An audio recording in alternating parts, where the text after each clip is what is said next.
Now then, I'm going to be reacting to Black Belt Barrister off the record again, and I've just noticed how miserable Rachel Reeves looks again. She always looks face like a slapped ass. But anyway, we'll get into the video, see how Starmer has been embarrassing himself. I've sort of watched this anyway, so I'm roughly aware. Many members across the House will find these facts to be incredible.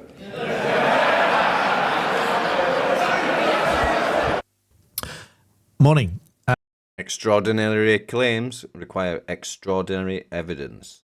I think you'll all agree with me that this is now nothing short of a clown show. And I say that because clearly what he means to be a serious comment here produces nothing but laughter. Let's watch that again. There's a few clips to share with you this morning, summing up what happened yesterday. Absolute clown show. We're here on Off the Record. Please do subscribe. Let's get into this. But yeah, and if you want to watch this video without me talking, obviously the link will be in the description. You can check it out there. But if you're staying here, I presume you want to know what I've got to say about this scenario. We have to watch this one again. Literally reducing the Commons to a pit. Yeah, it was a cringe fest, to be honest. It was pretty cringy. Even Diane Abbott giving him flack. Imagine taking flack from Diane Abbott. Of laughter. Listen to this. Speaker, I know many members across the House will find these facts to be incredible.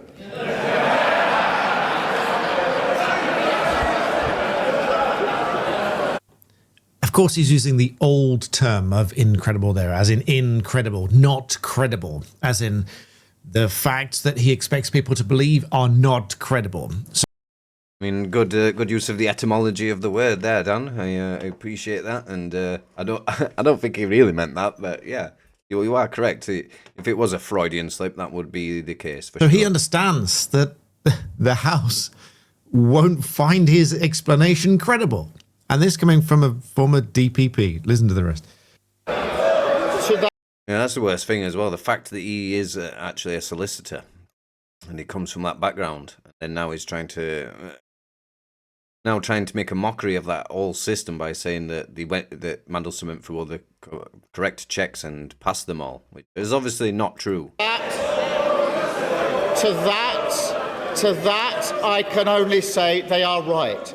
It beggars belief that throughout the whole timeline of events, officials in the Foreign Office saw fit to withhold this information from the most senior ministers in our system in government.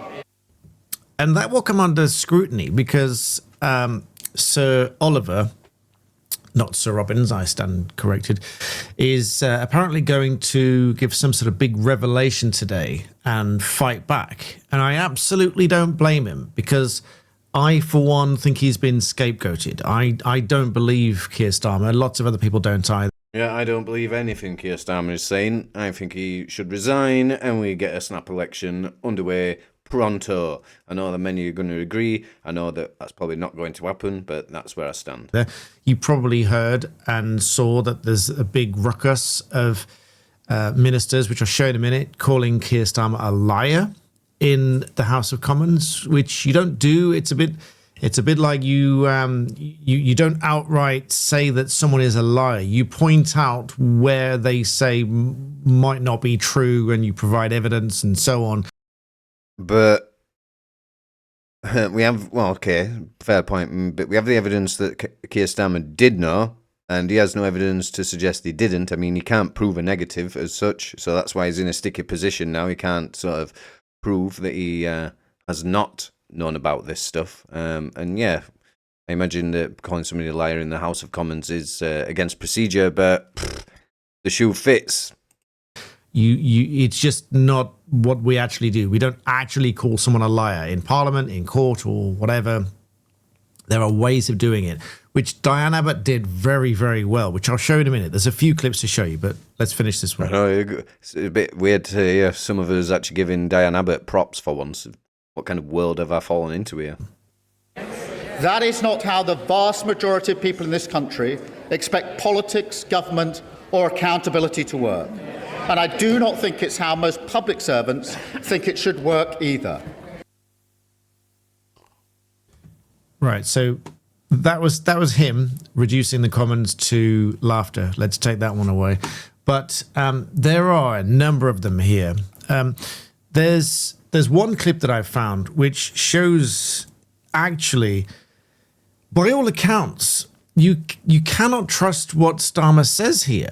Oh, I mean, we can't trust what any politicians say, and I'm not. As a Christian, I am obviously against that. But the old me understood that politicians lie because it's the sort of Machiavellian trait all politicians must possess to be able to sort of do their job.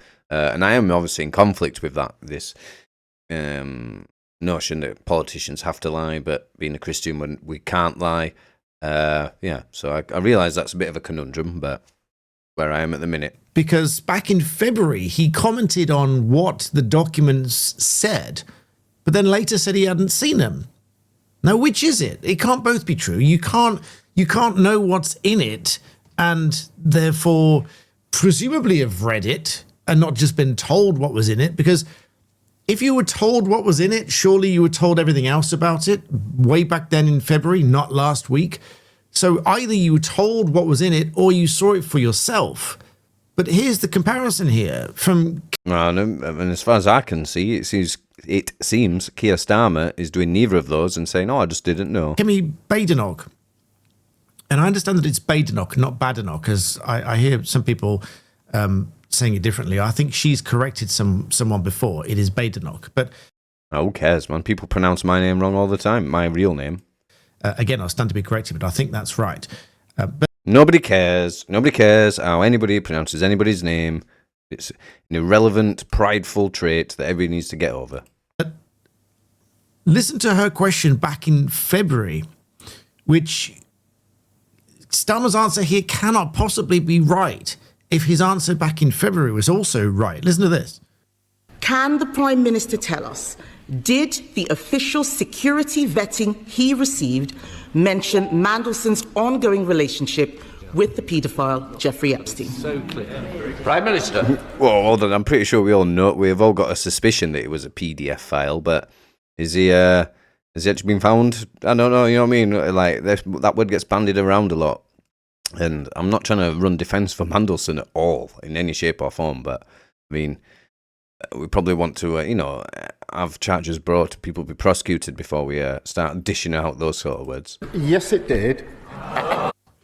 So yes, it did. So let's remind ourselves of the very precise nature of the question. It was a very good question, and it exposes whether he's either seen it or been told what was in it. Listen again.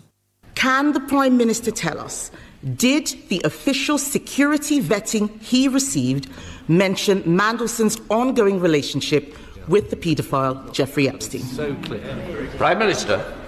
Yes, it did. So did the vetting that Starmer received mention this relationship? Yes, it did, he said. So he received it. So he can't exactly say, well, someone didn't tell me what was in it if you received it and you know some of what was in it because it mentioned that relationship. Yeah, completely correct. And I'm glad that you've brought up that clip, because it's not like I'm watching every single day of the House of Commons, so I'm glad he's managed to unearth this for our viewing pleasure. And yet here we have later a contradictory answer to pretty much a similar question. Listen to this. As a result, various questions were put to him. That was February. Point she makes about what I said in February in answer to a question of hers. I make it very clear, Mr. Speaker, I had not seen the security vetting file. I did not know that UK... How can that possibly be true? Yeah. Both clips contradict each other here. He said in February, to a question, did the vetting document that he received mention that relationship? He said, yes, it did.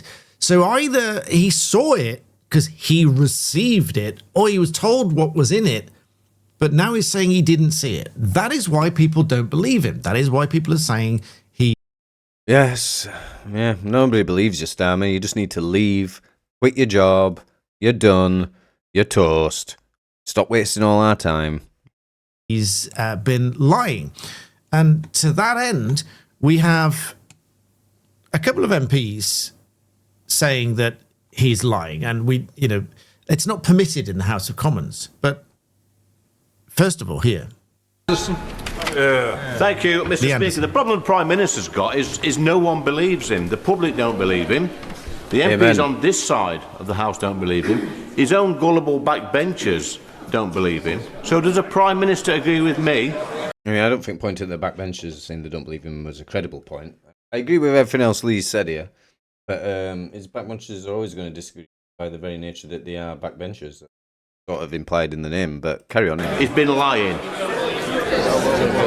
Prime Minister, Sorry, we don't use those words, and I'm sure the members withdrawn it.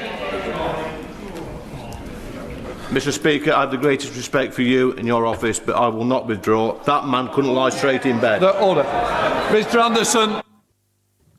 And so he's asked to. Yeah, I mean, fair enough if that's protocol, as Dan said, he could have worded it in such a way that as to not use the word liar and insinuate that he is a liar. But at the same time, I think many British people are going to agree with me that these sort of contrived rules are stopping effective conversations taking place. So you are allowing the Weasel to stay amidst you and not do the correct thing, which would be resign. Leave. And then, just interjecting, I had my own poll here with 98%